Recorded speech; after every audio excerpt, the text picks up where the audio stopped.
अस्सलाम वालेकुम वरहमतुल्लाह। आज का जो हमारा प्रैक्टिकल है या वीडियो जो हमारी है वो ये है कि ये डिस्पेंसर हमारे पास आया है। इस डिस्पेंसर के जो है ये फॉल्ट ये है कि ये कूलिंग नहीं कर रहा, तो इसको स्टेप बाय स्टेप हम ट्रेस करेंगे। तो इसकी वायरिंग के बारे में भी ब्रीफिंग देंगे। जैसा कि साहब का वीडियो के अंदर वाइट बोर्ड पर वायरिंग बनाकर डिस्पेंसर वाटर डिस्पेंसर की उसके बारे में ब्रीफिंग हमने दी थी। तो इसको हम अब जो है डिस्पेंसर के ऊपर फिज़िकली आप लोगों को जो है इसका स्टेप बाय स्टेप जो है तमाम वायरिंग और इसकी फॉल्ट ट्रेसिंग के बारे में बताएंगे। ठीक है ना। जैसा कि ये हमारा डिस्पेंसर है, इस डिस्पेंसर में आप लोगों को यहाँ पर ये दो बटन नज़र आ रहे होंगे। ये ऊपर की तरफ ऑन होते हैं और नीचे की तरफ ये ऑफ़ होते हैं। इस तरफ ये दोनों ऑफ हालत में हैं। तो अब इसको हम चेक करेंगे आया कि ये हमारा डिस्पेंसर कूलिंग नहीं कर रहा, तो उसका फॉल्ट क्या है, ये किस वजह से कूलिंग नहीं कर रहा। ठीक है ना। तो इसके लिए एक तो इसको ओपन करना पड़ता है और दूसरा जो है ओपन करने से पहले ही हम बाहर से ही भी इसका जो है चेक कर सकते हैं कि आया कि फॉल्ट क्या है। इसको चेक करने के लिए जो डिस्पेंसर का हमारा शू है, इस शू को हम पकड़ेंगे। ठीक है ना। पकड़कर अगर हमने हीटर की वायरिंग चेक करनी है तो हीटर का बटन ऑन करेंगे और इन दो टर्मिनलों के दरमियान मज़ामत को चेक करेंगे। तो देख रहे हैं आप यहाँ पर मज़ामत शो हो रही है, इसका मतलब है यहाँ पर सर्कुलेशन मुकम्मल हो रही है। ठीक है ना। तो अब हीटर का बटन ऑफ करके अब हम कंप्रेसर का बटन ऑन करेंगे। जैसे ही कंप्रेसर का बटन हमने ऑन किया तो आपको देख रहे हैं कि सर्कुलेशन मुकम्मल नहीं हो रही, मतलब दरमियान में से कहीं ना कहीं से जो हमारी वायरिंग है वो ड्रॉप हो रही है। मतलब यहाँ कहीं से तार टूटी हुई है या कोई जो दरमियान में लगे हुए कंपोनेंट्स हैं जैसे ओवरलोड है, थर्मोस्टेट है। ठीक है ना। तो मतलब ये कंपोनेंट्स जो हैं ये कहीं से जल चुके हैं या तार जल चुकी है या टूट चुकी है, किसी भी वजह से जो है वायरिंग मुकम्मल नहीं हो रही। तो इसको फिर हम अब ट्रेस करेंगे। बेसिकली जो ट्रेस हमने करना है वो कंप्रेसर की वायरिंग को ही करना है, लेकिन साथ साथ हम सारी मुकम्मल वीडियो की भी आपको ब्रीफिंग देंगे और इसका फॉल्ट भी ट्रेस करेंगे। ठीक है ना जी।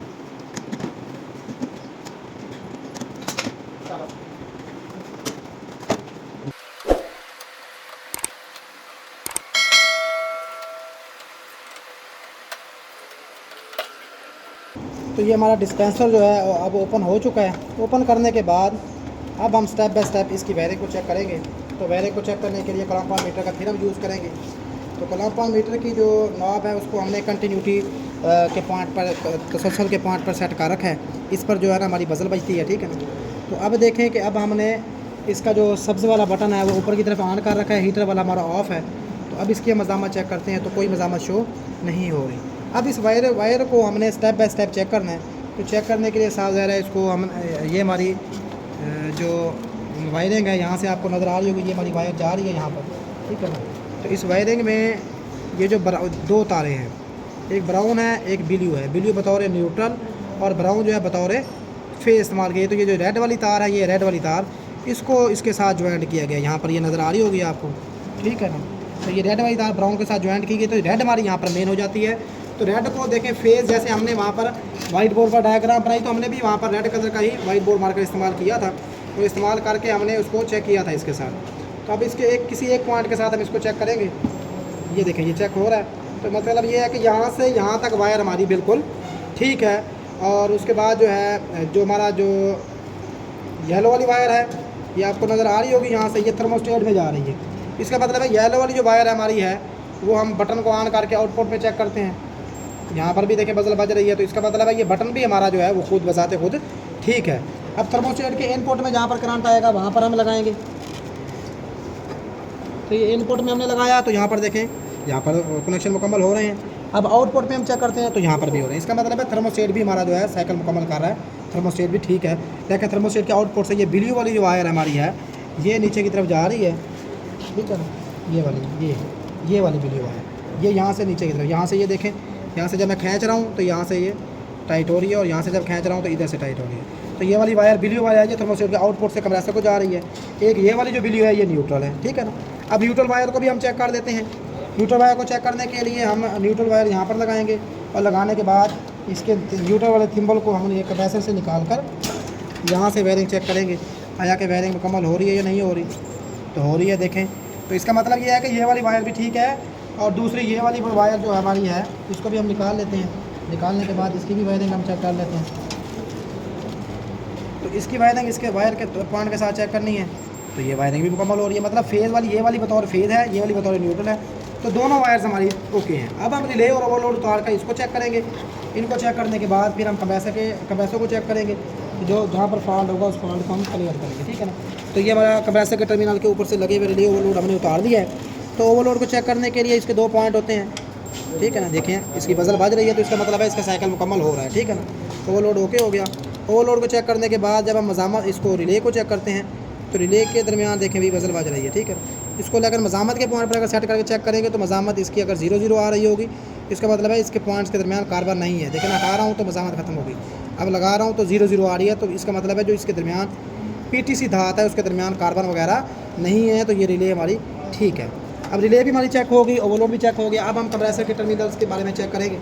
तो कंप्रेसर के जो हमारे टर्मिनल हैं, ये टर्मिनल जो हम चेक कर रहे हैं यहाँ पर देखें, यहाँ पर कोई मज़ामत शो नहीं हो रही कॉमन की रनिंग के साथ, ठीक है ना। और कॉमन की स्टार्टिंग के साथ भी शो नहीं हो रही, और रनिंग की स्टार्टिंग के साथ भी कोई मज़ामत शो नहीं हो रही। इसका मतलब है कंप्रेसर हमारा फारेग है। अच्छा, टर्मिनल्स के साथ हम इसकी अर्थिंग चेक करते हैं तो रनिंग के साथ भी शो नहीं हो रही, कॉमन के साथ हो रही है, तो इसका मतलब है ये शॉर्ट भी है। इसकी कॉमन इसकी बॉडी के साथ शॉर्ट भी हो चुकी है और टर्मिनल आपस में बोल भी नहीं रहे, तो कंप्रेसर हमारा ये ख़राब हो चुका है, ख़राब है कंप्रेसर। इसकी वाइंडिंग का अंदर से मसला है, ठीक है ना। एक तो ये कंप्रेसर का फॉल्ट ट्रेस हो गया। दूसरा अब थोड़ी सी ब्रीफिंग आप लोगों को हीटर की वायरिंग के बारे में देंगे। जैसा कि पहले मैं आप लोगों को बता चुका हूँ कि ये हमारी जो मेन वायर है, इसमें से जो हमारी न्यूट्रल है, ये न्यूट्रल ब्लू वाली वायर को बतौर न्यूट्रल यूज़ किया गया है ये कंप्रेसर के लिए। और यहीं से रिले आगे ज्वाइंट करके न्यूट्रल वायर को हम ले गए हैं यहाँ से। ये एक न्यूट्रल जो हमारी यहाँ से जा रही है, आपको ये नज़र आ रही है, ये वाली न्यूट्रल, ये वाली आगे सिग्नल लाइट्स की तरफ जा रही है। और ये वाली जो न्यूट्रल हमारी है ये हमारी हीटर की है, ठीक है ना। ये देख रहे हैं, ये हमारे हीटर के 2 टर्मिनल हैं। मतलब ये जो टैंकी है, छोटी सी टैंकी आपको नज़र आ रही है, इस टैंकी के ऊपर जो एलिमेंट हीटर एलिमेंट लगा हुआ है, ये एक उसका एक पॉइंट ये है, एक पॉइंट ये है, ये 2 थिम्बल लगे हुए हैं, ठीक है ना। लेकिन ये जो थिम्बल आपको फेज़ वाला नज़र आ रहा है, ये वाला रेड वाला, ये जो हमारे 2 लगे हुए हैं यहाँ पर नज़र आ रहे हैं आपको, इनको कहते हैं ओवर हीट प्रोटेक्टर। हमारे दोनों जो है ये हमारे ओवर हीट प्रोटेक्टर है, ठीक है ना। एक ये ओवर हीट प्रोटेक्टर है, एक ये ओवर हीट प्रोटेक्टर है, ठीक है ना। अब इनका काम यही होता है कि अब जो हमारा पहला जो हमारा ये है, ये वाला ये है कि फेज़ यहाँ से आ रहा है, ये वाली ब्लू वायर ये हमारी आ रही है हीटरों के लिए रेड बटन के आउटपुट से यहाँ तक, ठीक है ना। और यहाँ से निकल कर ये वाली येलो वाली जा रही है नीचे वाले में, यहाँ से नीचे वाले में गई और यहाँ से निकल कर चली गई हीटर के एक पॉइंट को। मतलब ये 2 जो हमारे ओवर हीट प्रोटेक्टर हैं ये लगे हुए हैं सीरीज़ में, हीटर के सीरीज़ में, दोनों को हीटर के सीरीज़ में लगाया गया है। मतलब डबल सेफ्टी के लिए, अगर ये काम ना करेगा तो दूसरा काम करेगा, ठीक है ना। और बाकी ये वाला न्यूट्रल हमारी डायरेक्ट दे दी गई है हीटर को। फेज़ को पहले एक ओवर बटन से कंट्रोल करके एक ओवर हीट प्रोटेक्टर में दिया गया है, वहाँ के उसी आउटपुट से निकाल के दूसरे ओवर हीट प्रोटेक्टर के इनपुट में दिया गया और दूसरे ओवर हीट प्रोटेक्टर के आउटपुट से निकाल कर हीटर एलिमेंट को दिया गया। तो इस तरह से इसके कनेक्शन मुकम्मल हो रहे हैं। और बाकी तकरीबन इसी की यही कुछ वायरिंग होती है डिस्पेंसर की, ठीक है ना। बाकी जो हमारी न्यूट्रल फेज़ जो हमारी जा रही है उसको सिग्नल लाइट्स को, तो सिग्नल लाइट साफ ज़ाहिर है वो कम वोल्ट पर चलने वाली होती हैं, तो उनके सीरीज़ में छोटा सर्कल लगा हुआ होता है, रेजिस्टेंस वगैरह लगी होती है मुख्तलिफ फॉर्म की, ताकि वो आसानी से अपना काम कर सकें, ठीक है ना। तो उनकी रिक्वायरमेंट के मुताबिक जो उसकी डिज़ाइनिंग होती है, जो ज़रूरत होती है उसके मुताबिक उसमें लगाई गई होती है, ठीक है ना। तो ये अब हमारी जो है इसकी डिस्पेंसर की हमने फॉल्ट भी ट्रेस कर लिया, अभी कंप्रेसर का फॉल्ट है। और दूसरा जो है इसकी वायरिंग के बारे में भी ब्रीफिंग दे दी है। और अब इंशाल्लाह अब इसका हम कंप्रेसर जो है ना चेंज करेंगे और इसकी फिर मुकम्मल गैस चार्जिंग और मुकम्मल प्रोसेस करेंगे, ठीक है ना।